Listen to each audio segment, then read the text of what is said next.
Bands keep doing, they don't stop. Too Fast for Love was our first time we were in a full-blown, like, real recording studio. I guess my fondest and clearest memories of that time is that we were fucking green. For the most part, it was like us doing everything on our own, searching for the right studio, you know, that we could afford, you know.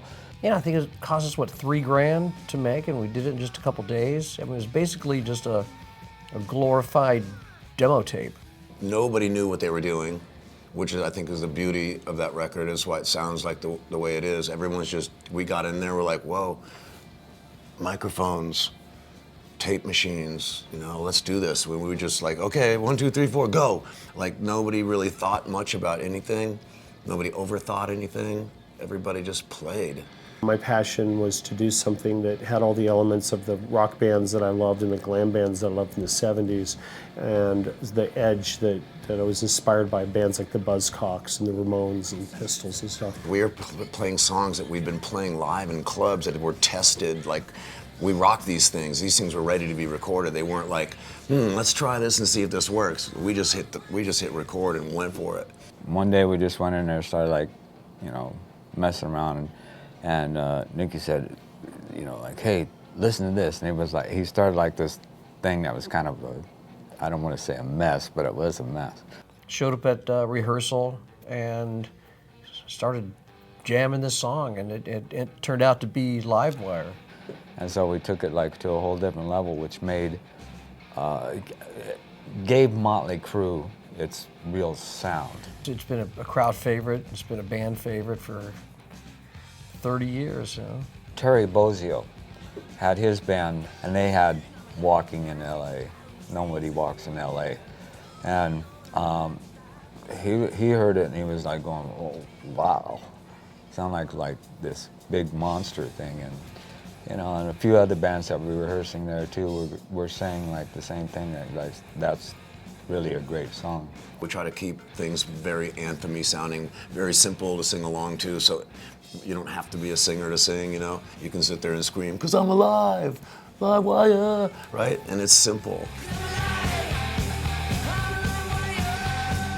When I got together with Tommy, and Tommy having this amazing sense of rhythm, started pulling out of the song something that was really unique. We had a very just sexual backbeat to it. And it's just pounding, you know, the drums are ripping, the guitars are ripping, it's full on as you can pretty much get. If we didn't play it, we would get so much hate mail, because people just love that song, you know, whether you grew up with us, you know, and were there from the beginning listening to that song, or if you're like a new Crüe fan at, you know, 15, 16 years old. It's just one of those songs that really kind of sticks to you. It's just very raw. And Livewire was really a lifestyle song. It says, you know, plug me in, I'm alive tonight. And it was really about being at that age when, you know, all that really mattered was getting out in the scene and mixing up in the scene and trying to discover new art and music and fashion and what was going on in Los Angeles, and trying to find something that wasn't really there. And in the end, you know, we ended up kind of starting something. I remember people's reaction to getting the record and hearing the music and then seeing what we looked like. They were like, whoa, who are these guys? These dudes are crazy. They got like, you know, 7-inch stiletto heels on and makeup, and some of these guys look like chicks. We kind of more or less gave them away, you know, to people at concerts to get them to come closer to the stage. It's like, here. You know, do the same thing with our singles. That first record definitely wasn't a record that was flying onto the radio stations all over the world. It was kind of grew up and started blowing up outside of Los Angeles because we were making noise around that time. We were selling out, you know, through Friday, Saturday, and Sunday at the Whiskey, and it's all kind of snowballed really quickly for us. You know, the word of mouth with the album, and it sold 20,000 records. You know, but for a club band, that was really respectable, and that's what got the record labels interested. They said, oh, if those guys can do 20,000 records, in just LA and Phoenix, we could probably make a lot of money with these guys. You know, we signed with Elektra Records, and they brought in Roy Thomas Baker, who's famous for doing the Cars and and those really polished albums. He heard it and he goes, "Oh man, this is a mess." So it's like I went, "I know." To a lot of people, he wrecked the record. You know, they brought him in to just clean it up, and I think he took away all the kind of real the heaviness of the album. There's actually 4 versions of that album, not only quality but even just artwork, and little subtleties that you would never know unless you're in the band and go, "Yeah, this was the 2nd version. No, this is the 3rd version," and it was kind of cool for collectors. A lot of people go, "Yeah, I got the 1st record." I go, "No, it's like the 3rd." I know for us that first album was a glorified demo, and that's what's magical about it. We captured what was happening at the moment, and we were very excited to get on to what we could afford to do, which would be Shout at the Devil. Yeah, I don't know, there was just something about us that we always just wanted to piss people off, whether it was the way we looked or the way we sounded. People's interpretations are weird. If they don't understand it, if they're ignorant of it, they don't understand it, then it's evil. Ugh. Shout at the Devil was, us kind of rebelling against ourselves, which would become a pattern that you would see for the rest of our career. I also think that it was us accidentally stepping into heavy metal. You know, Nikki would make up these stories like he was playing the bass and then the pick would fly out of his hand and stick in the ceiling and release that. And people would go, "Oh my God, they're dabbling with the devil." It was just being young and being rebellious, but we were trying to dig underneath the surface and find messages that we could spit back out. And for me, it was always about unifying a message that lots of people could identify with. You know, that's what it's about in an arena. You know, it's an anthem. Many people can scream the same word and all feel unified by that. I think that we're missing that right now a little bit, and Shout at the Devil was our opportunity to take that with things like Shout at the Devil. It was so simple using that word shout or using bastard and continually pounding that into the audience's head. To a lot of people, this was our first album, was Shout the Devil. This is where they discovered Mötley Crüe. Then they went back and found Too Fast for Love. Shout at the Devil was an opportunity to have more money and to have bigger guitars and better drum sounds and more time to spend in the studio to sort of craft what it is that we were doing. We have to do something, better than we did before. We were in the studio for probably at least 6-7 months. That album was just everything pushed to 10, including the lyrics. You know, for me as a lyricist, it was pushing the envelope, and I find it, that was a very freeing time musically. Even though the A&R people didn't understand, we really did understand. But accidentally, we became a heavy metal band, when in truth is that we were still more of a kind of a punk band. If we noticed somebody doing something, we would completely make an opposite turn, and do it differently. It was just in our spirit. Anything that had an authoritative stance, we were against it. When we came out, people automatically, not the kids or the fans or the guys that went to our shows and stuff, they knew what was going on. It was like new music to them. But Mom and Dad didn't understand. It was just noise to them. It was the devil's music. They didn't understand it. The label, Elektra Records at the time, they had a bad reaction to Shout at the Devil. They didn't understand why we were moving away from our punk rock and pop roots. They said, we had a formula. Why don't we stick to it? When they see the pentagram on the front, they're really flipping out now. Even our record company was at the time. I remember sitting there battling with the record company. They're like, "You guys can't put a pentagram on your record company. That's just, you know, we're not doing that. We were like, we're doing it. We have to do it. We want it. You notice that in the later copies of Shout at the Devil, it's like us four on the cover and not the pentagram in the second run. And I thought it was like kind of bogus, you know, for them to do that. Still to this day, people tell me stories all the time of them sneaking that record into their house through their, you know, behind their parents' back, and their mom or dad walking in going, "What is this?" and tossing the record, getting rid of it, whatever. Elektra Records at that time, I'm going to expound on this because you know what, those guys suck. And they were in the hole. We pulled them out of the hole. They made so much money that they became a big label again. Been like the stepping stones, you know, we wanted to headline a club in Hollywood on a weekend. You know, then we did that. Then we wanted to play the Civic Center. You know, we did that, and then we wanted to, you know, open up for, go on an arena tour. That one made a lot of noise, enough noise to get someone like Ozzy Osbourne to go, "Hey, you know, who are these guys?" And we all have on these little skimpy leather jackets and stuff, and we're basically freezing. And here comes Ozzy in this like full length, like chinchilla jacket, you know, like all down to the floor, and here comes Carmine, you know, in a just long giant fur jackets. We're like, oh my God, these guys are like real rock stars. And then just the rest is kind of history, but that record started a lot of good and bad for us, you know? Home Sweet Home. I mean, what a great song. That song really was, for us, was our dream on, or our stairway to heaven. And all the bands that we loved always had that one song on their record.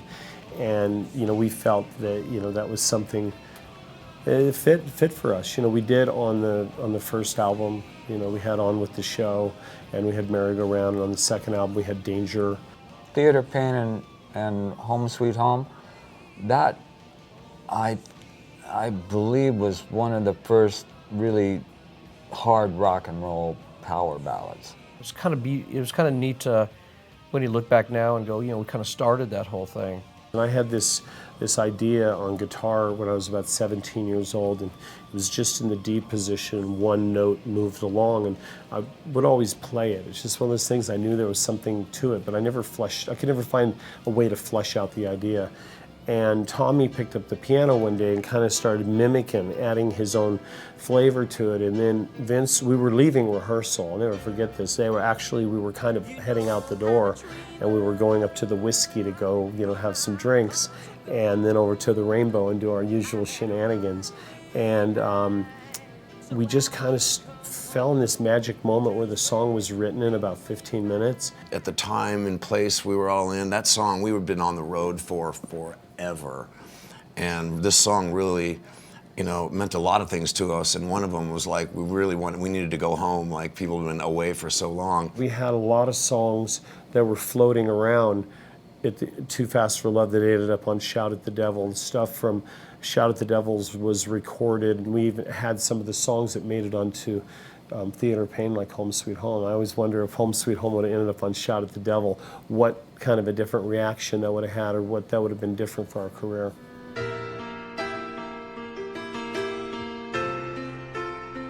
You know I'm a dreamer. The whole thing's timing. You know, then, you know, MTV was now, everybody was watching MTV. And when we did the video for that, and it just took off. I remember, you know, being a little kid watching MTV, and, you know, and just never ever dreaming that one day, you know, that your band is up there and you have the #1 video in the world that's playing on loop almost. You're like, Jesus, this is insane. Well, they had it was almost like a Battle of the Bands thing, and they had like video against video. And we never lost. We did, I believe, on MTV 14 weeks in a row. Home Sweet Home being #1. I go, again? Again? We're #1 again? Cool. You know, finally they had to take us off because we couldn't lose to anybody else's video. So the crew rule was that nobody could be on like more than 4 weeks or three weeks or something like that. We try to set goals. We try to break rules. We try to break the ice for other bands. You know, to show them that there's really no real limit, I guess, of what you can achieve. Success, You know, gave us the ability to spend more money on recording time and on sets. It was the same thing with drugs. You know, so when we were doing Too Fast for Love, you know, we could afford a little bit of stuff, and Shout at the Devil, we could afford a lot of stuff. And by Theater of Pain, we had roomfuls of stuff, and we were indulging in it, and it was starting to not work. You know, our managers basically said, if we guys send you to Europe with what you guys are doing, someone's going to come back in a body bag. And literally, right after that, when we would have been in Europe touring, is when Nikki OD'd. We obviously had a horrible experience. You know, Vince had a horrible experience. Razzle's family had a horrible experience. Others were just, it was just a horrible thing to happen. We kind of started believing our own hype, and we didn't have a good work ethic. You know, with Razzle's death and what happened with the band around that, there was a lot of sorrow and a lot of confusion. We just weren't sure what we were doing anymore. You know, there's no way around it. You know, it was a horrible thing. I mean, none of us will ever forget it. Vince will never forgive himself, and it's hard to explain. You just can't put it in words. Something like that happens. I think the focus on that album was scattered. You know, I mean, thank God for Home Sweet Home and Smoking in the Boys' Room. Well, there wouldn't have been any songs on that album. I mean, if you asked me any other song on that album, I wouldn't be able to tell you. Vincent came up with the idea to do Smoking in the Boys' Room. I think that was a reaction to that. It's like, we need something up, lift the spirits of the band, lift the spirits of the fans. The one song off that album was Smoking in the Boys' Room. That's what broke the band.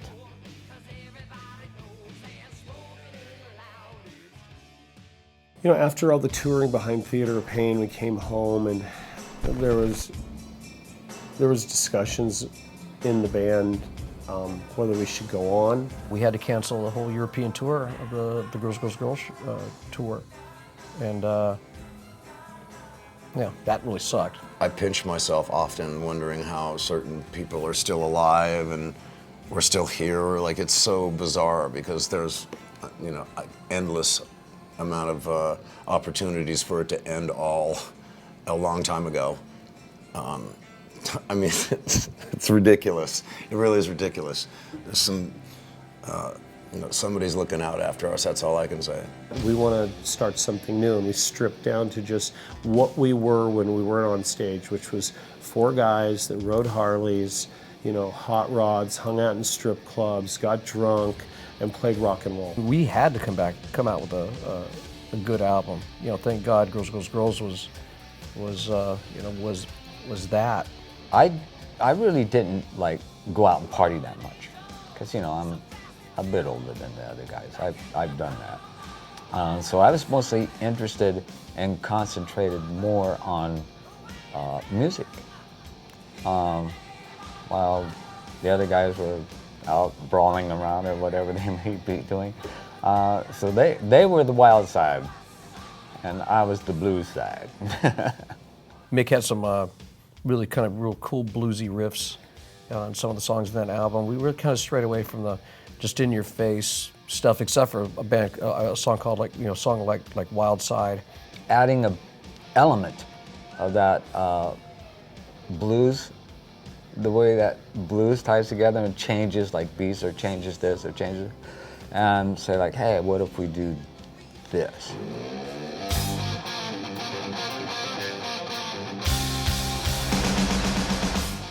We're playing the introduction part of it for how many bars, 8 or 16 bars or whatever, and then there's goes into this bluesy kind of swing beat. My lyrical point behind that record was to uncover that life and put a spotlight on it because I thought it was, and I still think it's very poetic. I think it was some of my best lyric writing at the time. It was really, really, really good on Wild Side, really good on some of those songs. It just really, you can read it and you can see a picture. And that picture was what we were living. It was a very honest record. We were all, partying a lot, and we're like, we gotta write a song, about these strip clubs, and we're in them every single night. I mean, it would be silly not to. I just remember seeing that sign flashing, girls, girls, girls, the red neon sign, and I remember bringing the guitar riff into the guys and like, oh, that's rad.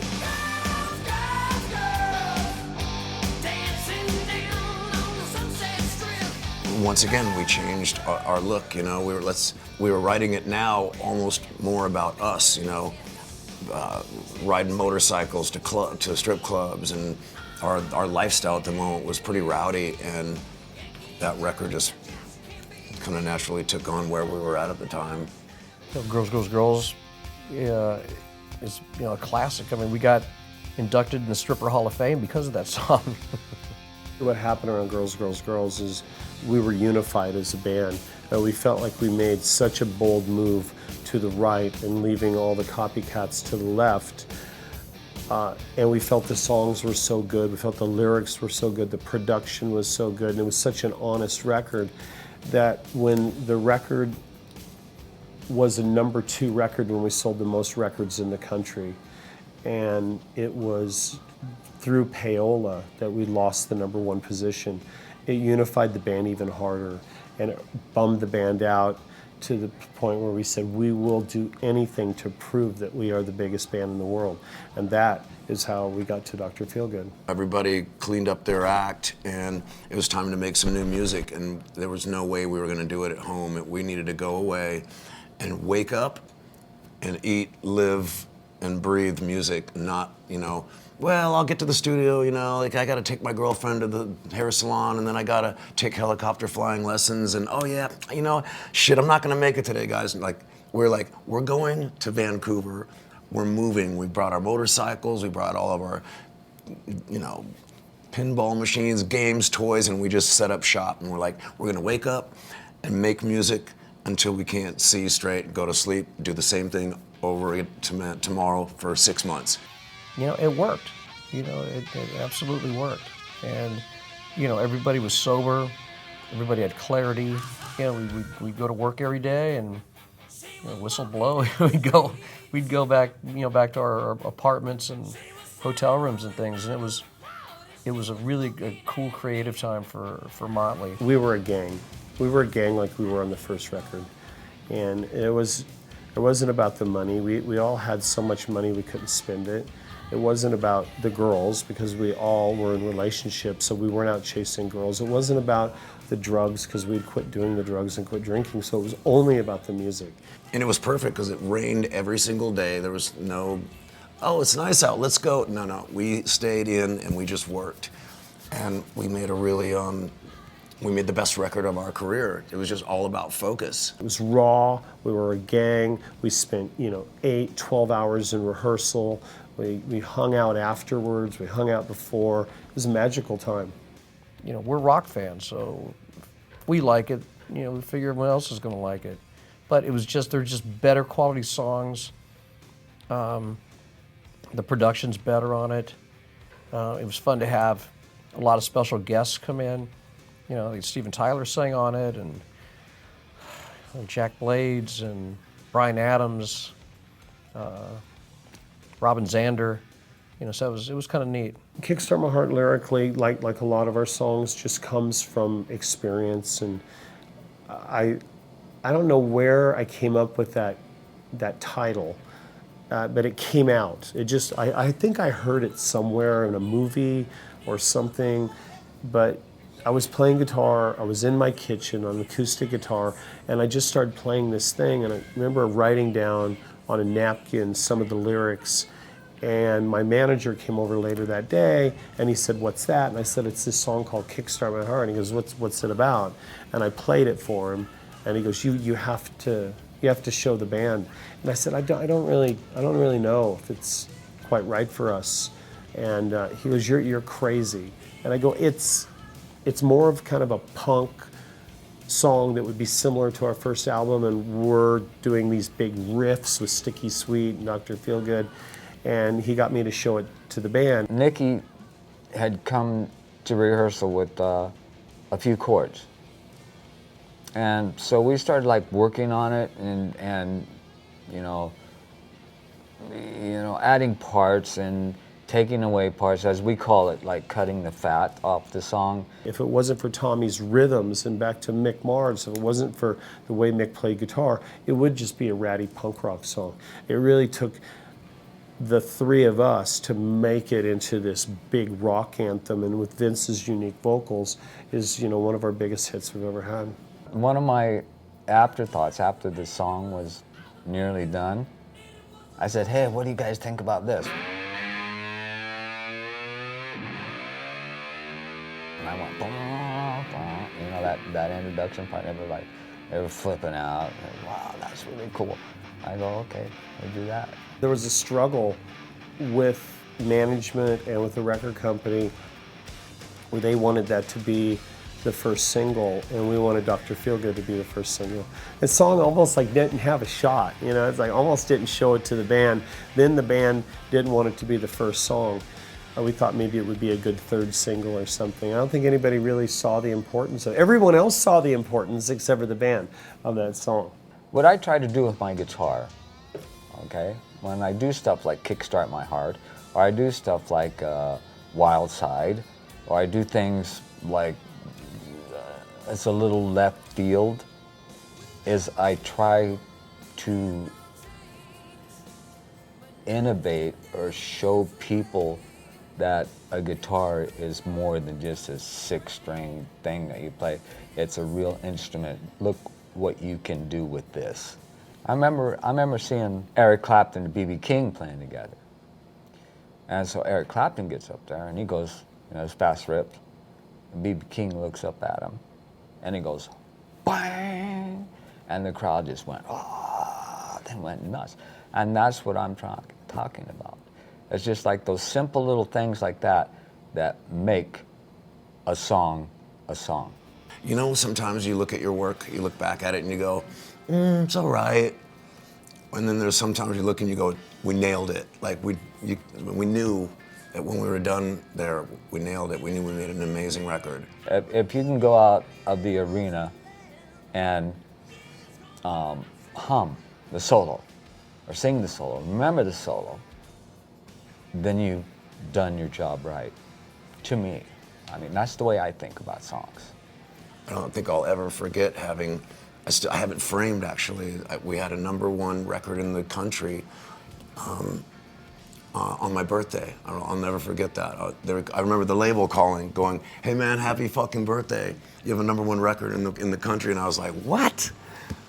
Totally unexpected. I knew we did well and I knew it would do well, but not that. There was an opportunity to go out and play festivals, and the festivals were already full, and there was AC/DC and Metallica, and I had said to management that we want to play third on the bill, and they said, you guys are as big, or if not bigger, than both of those bands. You should be headlining the festivals. And I go, no, talk to the guys in the band. We want to go out and play third on the bill, and we're going to write a couple songs to do it. We went back to work with Bob Rock because we got along so well, and it was the first time we ever worked with a producer who kind of stepped in and was like a fifth member of the band. Like our past, we'd had producers work with us and they're just sit in the studio and be like, do it again, guys, or not really know what to do with us. He'd be out there with a guitar strapped on and a microphone, and he would sing with us and play guitar and go, no, let's try this chord here. Like he was in the band for a minute. And so we went back in the studio with him and worked on Primal Scream. It was about being really primal, being very raw and dirty, and getting into the mix, getting to the middle of the bill, playing in front of 100,000 people, and playing in that premium spot and kicking everyone's ass. It was such a cool time. That's always been kind of a running thing with us. You know, it's we don't really write the songs for people to sing along, but when the repetition's in there, people obviously you tend to learn the song a bit quicker and know what to say and when to sing it. We still play it live. It's probably one of my favorite tracks to play live, drumming-wise. I had been working on this riff, the main riff. It sounds kind of Zeppelin-ish, and Tommy had this song that I think was just called Shout or something Shout, and we merged them together. And Mick had this amazing kind of Aerosmithy riff. It was really a hodgepodge, you know, mashup of these three ideas, but it was really the song to go play those festivals with. That's really what it was about. It just got a cool groove to it, you know. It's not, I'm not gonna say it's not rock and roll, but it's got a different vibe to it. It's got a really sexy, just a sexy, yeah, it really just makes you think of sex. A lot of girls I talk to, they go, yeah, that's my favorite video, because it's almost like a porn. I just got back in the band, still really weren't getting along with each other. I probably quit 5 times throughout the making of this album. Didn't want to be there. But Glitter was actually a really cool song. Glitter was a song that was an experiment in writing with other songwriters. And that whole album was an experiment, to be honest with you. And it was a time where we just felt like we really had nothing to prove, so let's just kind of wing it. And there's elements of that album is so raw and so dirty, and then there's other elements that has a little bit of, I guess what some people would consider to be an industrial sound to it. This is now we are working with a different producer, Scott Humphrey. Scott did all the Pro Tools work and synthesizer stuff and sampling, and this opened up a whole new world to us. You know, you got someone like Mick, for instance, who's used to playing guitar through Marshall stacks, plugging his guitar through a synthesizer, going, "Whoa, what the fuck is that?" You know, and he's freaking out. We're doing things with drums and bass, and within Glitter you hear polyfusion synthesizers, which are these ginormous synthesizers that look like an operator, a long-distance operator with millions of patch cables and knobs, and we started experimenting some more with some crazy technology. It's funny because we actually redid it, and a lot of people don't know this, but I redid it in Spanish. And I remember I was married at the time and was living in Beverly Hills, and my wife came home, and I was with this really hot Latin girl, and she's like, "What's going on here?" And I go, "No, this is my Spanish teacher."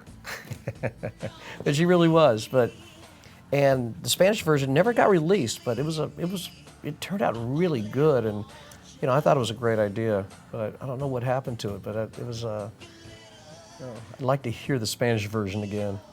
You listen back to some of the stuff that you do and you go, it was good then and it's okay now, but there's certain songs like that still, like I go, wow, that's still really good. You know, and even after playing them a million times, you know, certain ones are still good. Yeah, I think we pulled it off really great. I don't think a lot of people appreciated the record until years later. I know that for a fact. I have friends of me come up to me and go, "I just listened to Generation Swine, and that and Too Fast for Love are my 2 favorite records." But it took a while. Bands keep doing, they don't stop. You know, even artists like Neil Young or Billy Joel, they're out there, they're touring, they're writing music, and then all of a sudden they rediscover them. And the artist is like, well, we never left. Something about Saints of Los Angeles was sort of a reintroduction to the rest of the world for a band that's already been around for 20-some years. With Saints of Los Angeles, was and is a whole different animal. We had, good Lord, 10 years, you know, of ups and downs and ins and outs and everything else to create this record.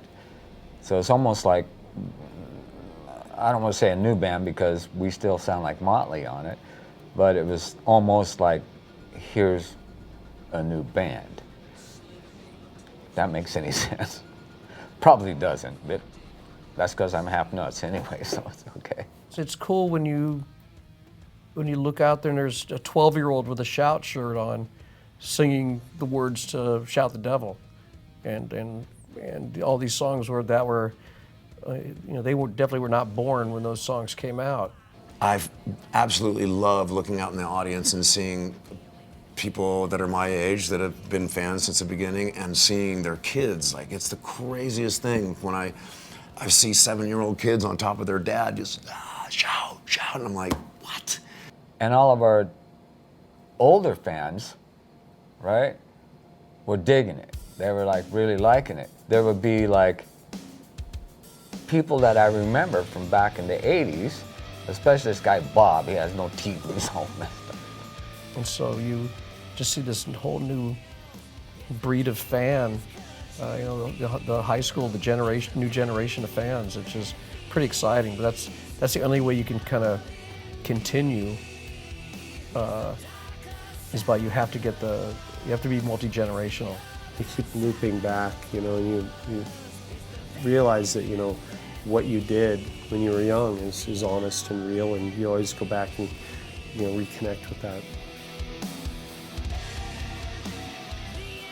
SLLA was done with Pro Tools. We'd send like hard drives around. Hey, what can you do with this? What do you think of this? Hey, what do you think of this lick? Oh, that's a great lick. Okay, let's do that. And that kind of a thing, as opposed to sitting there and going like, okay, let's try the chorus here instead of here. And instead of having to re-record the song, you just cut the part out and move it. And it was so easy. When you listen to the album, it's almost like watching a movie, to me, because it's, it starts out, I think, face down in the dirt and ends with coming out swinging, and pretty much the story of our life is that album. The album is a bit of a soundtrack to the movie that is, going to be in production here very shortly. So we had some business partners that didn't see eye to eye with us, so they didn't fire at the same time. So now we have to go write another soundtrack to the movie. We call it Saints of Los Angeles 2. Or Fuck the Record Company.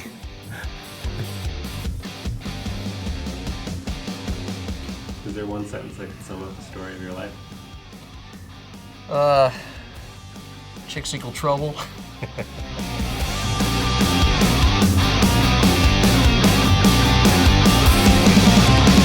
Rolls Royce